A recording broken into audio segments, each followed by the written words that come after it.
À l'université de Nouville, c'est au sein des plus vieux bâtiments hérités du bagne, exactement là où se dressait l'ancien quartier cellulaire, un recoin qui fait ressurgir l'histoire.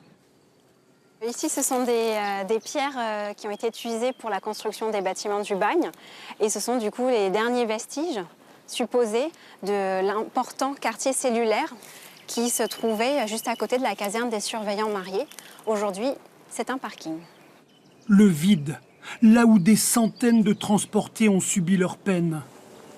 Même sort pour les sinistres cases dortoirs, celles alignées de part et d'autre du fameux boulevard du crime, aujourd'hui remplacées par les ateliers du centre d'apprentissage.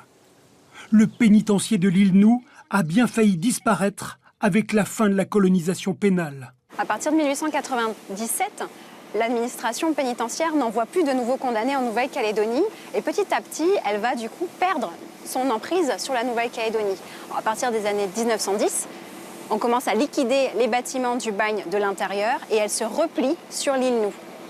Les bâtiments ne sont plus aussi bien entretenus et on arrive vraiment sur la fin à une agonie du bagne. Agonie lente et douloureuse. Alors que les derniers bagnards dépérissent en même temps que les vieux bâtiments, la liquidation commence. À la fin des années 20, camp central et bâtiments cédés aux fonctionnaires. Un arrêté modifie jusqu'au nom de l'île Nou, on dira désormais Nouville. Certains veulent même changer le nom de cette Nouvelle-Calédonie, trop infamant et trop lié au bagne. Les Calédoniens souhaitent oublier cette page de l'histoire car ça fait mauvais genre. Ça donne à la Nouvelle-Calédonie une mauvaise image. Il y a des débats au Conseil général pour engager les collectivités à changer d'optique. On veut passer de la colonisation pénale à la Nouvelle-Calédonie, colonie libre. Après la désaffection officielle, la destruction matérielle. Des condamnés tonkinois vont abattre les murs des cellules pour renforcer les quais du port de Nouméa.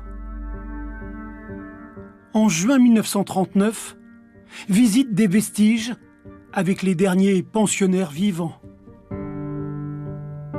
Quelques souvenirs avant d'oublier. Pendant la Deuxième Guerre mondiale, les Américains vont aussi immortaliser les ruines de ce bagne si exotique, y installer leur demi-lune, en lieu et place des cases dortoirs. Plus tard, à la fin des années 70, la presse se choquera des destructions sauvages des dernières ruines. Mais l'oubli aura presque été total. Ainsi, on exhume par hasard des squelettes de chapeaux de paille au sud de Nouville, tandis qu'au nord, on rase l'ancien cimetière.